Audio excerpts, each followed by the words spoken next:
her the support, the help that her own mother didn't.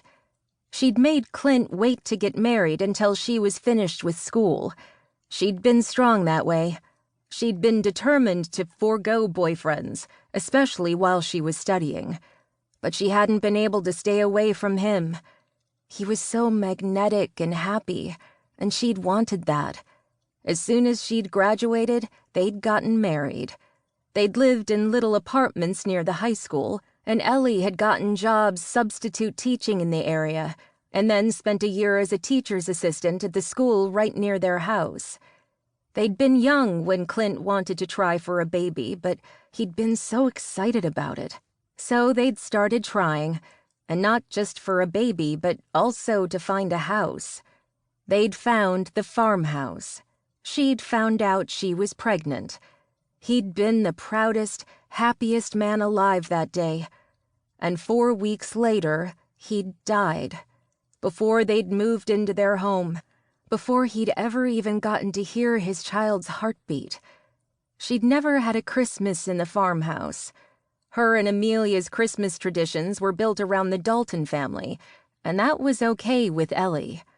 Her egg collecting was feeling terribly sad at the moment, but she blamed the upcoming Christmas season for that.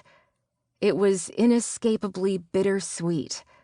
Always she thought about that first Christmas without him, when she had been 8 months pregnant and so miserable, so alone. Alone, except for Caleb Dalton. The entire Dalton family had been good to her in the years following the loss of Clint, but no one had been quite as good as Caleb. Caleb had been Clint's best friend in the world, a man who was like a brother to him, so he'd said often. He'd talked about Caleb all the time, from the beginning of their relationship. She could still remember going to her first Dalton family barbecue with Clint. He'd been nervous because it had been like meeting his parents, he'd said. All 3 Dalton brothers had presence, a perfect combination of their father Hank's charm and charisma, and their mother Tammy's beauty and quick wit. Caleb had been unlike any man she'd ever met, a daredevil with an easy smile, and he was so big, larger than life, both in height and in presence. He could fix anything. If her car needed a tune-up or an oil change, Caleb could just do it. Why call the landlord when their apartment had an issue? Caleb could always handle it. She'd been in awe of that, the way his hands worked to puzzle together anything that might have been broken. She could see why Clint loved the family the way he did, and Caleb in particular. She'd bonded with him easily, quickly. And now, Caleb had become her best friend in the entire world.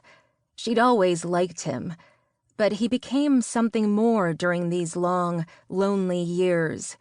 He'd become her rock, her salvation. He was always on hand in an emergency. If she needed cold medicine in the middle of the night for Amelia, yet didn't want to drag her little girl to the store, she could call Caleb, and he would go get the cold medicine. He would bring it to her. If she wasn't well, he would be the first person to come by with soup and to make sure that Amelia was taken care of while she convalesced. He had built her chicken coop, had been the one to help her figure out what you were supposed to do with chickens in the first place. And when she had partnered with his brother Gabe to help start the school that she now taught at on the Dalton family ranch, Caleb had immediately partnered with her too. He had helped make her dream a reality, the moment that she was able to have dreams again. She felt much happier thinking about Caleb. He was definitely a lot more of a safe space than Christmas could ever be. As if thinking of him conjured him up, she heard the sound of truck tires on gravel, mixed with the sound of an old engine from a Ford F-150. It was Caleb, coming home with Amelia. Amelia had spent the day with Tammy.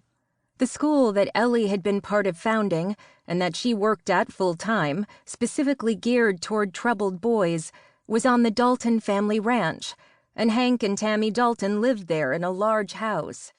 Tammy had graciously offered to watch Amelia after preschool on the days when Ellie worked.